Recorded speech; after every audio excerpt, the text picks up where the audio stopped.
अरे सुन लीजिए, आरिफ अभी बोल रहा है, आपकी बात आई, दोबारा मौका दूंगा आपको। चलिए बोलिए, अरे भाई अपनी बात बोलिए। बाबा लोग क्रोधित हो गए थे, गुस्सा आ गया था उनको। गुस्सा हो गए थे, बोलिए जी। आवाज आपकी कट कट के आ रही है आरिफ अभी जी, डिस्टर्बेंस आ रहा है जी। सब लोगों को ही बैठाना चाहिए, जो जिसका समय हो जब उससे पूछा जाए, आपके द्वारा डिकोरम मेंटेन कराना चाहिए। मैंने रोक दिया ऐसे ही कोई बीच में बोलने लग जाए तो ये ठीक नहीं है। बोलिए, बिल्कुल कोई नहीं बोलेगा। ये परंपरा ठीक नहीं है, मुझे लगता है ये परंपरा ठीक नहीं है। नहीं बिल्कुल, आगे बोलिए, आप अपनी बात करिए। मेरी आवाज आ रही है? स्पष्ट आ रही है, बोलते रहिए।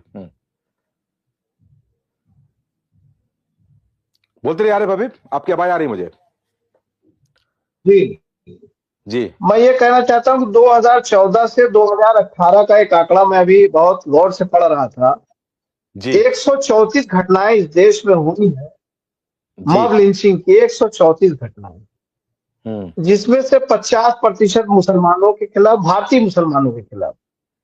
20% अज्ञात है, मुस्लिम नहीं है लेकिन अज्ञात है, आदिवासी हो सकते हैं, किसी जात के भी हो सकते हैं जी। 11% दलित हिंदू है और 9% हिंदू है सनातनी। 11% और 9 अगर मिला लीजिए तो 20% हिंदू हो गए, और 20% अज्ञात है, वो भी हिंदू हैं, इस देश के नागरिक हैं। 50% तो मुसलमान है, वो तो गद्दार ही हैं, उनको उनके ऊपर तो किसी को कोई वो नहीं है। मैं पूछता हूं कि कितने लोगों को देश से बाहर किया गया, कितने राष्ट्रवादी जो है राष्ट्रभक्ति का राष्ट्रद्रोही का सर्टिफिकेट दे रहे हैं। अच्छा, ज्यादातर घटनाएं कैसे हुई है? गो मांस ले जाने के शक में।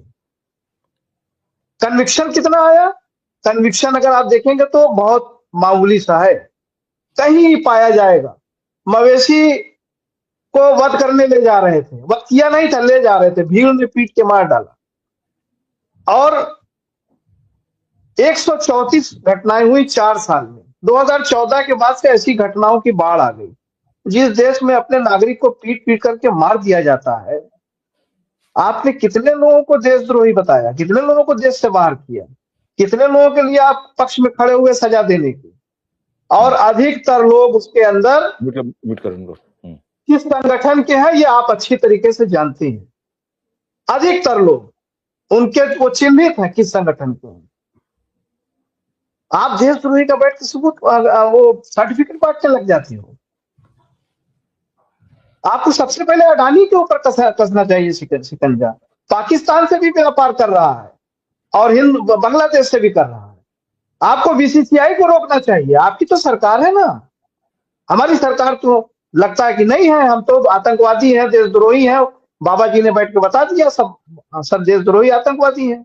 तो जब आपकी सरकार है तो आपको किसने रोका है? आप सबको बाहर जहाज में कितने अरे भाई आप बाहर करिए ना, आपको मैं कह रहा हूं बाहर करिए। आप सबको देशद्रोही घोषित कर दीजिए और ले जाइए हिंद महासागर में कहीं डुबो दीजिए ले जाकर के। हिंदुस्तान के जितने ऐसे लोग हैं, मैं आपसे कह रहा हूं, तो हम आपको टिकट दे रहे हैं, आप चले जाइए, हमें जरूरत नहीं है, आपकी जरूरत ही नहीं, आपकी आवश्यकता है ही नहीं। आप राक्षस हैं, हमारे देश के गद्दार हैं और हमारे देश को बर्बाद करने तुले हुए हैं। हमारी बेटियों को काट रहे हैं जहाज और दम फोड़ रहे हैं। आपकी कोई आवश्यकता इस देश को नहीं है। चले जाइए बांग्लादेश और चलिए पाकिस्तान।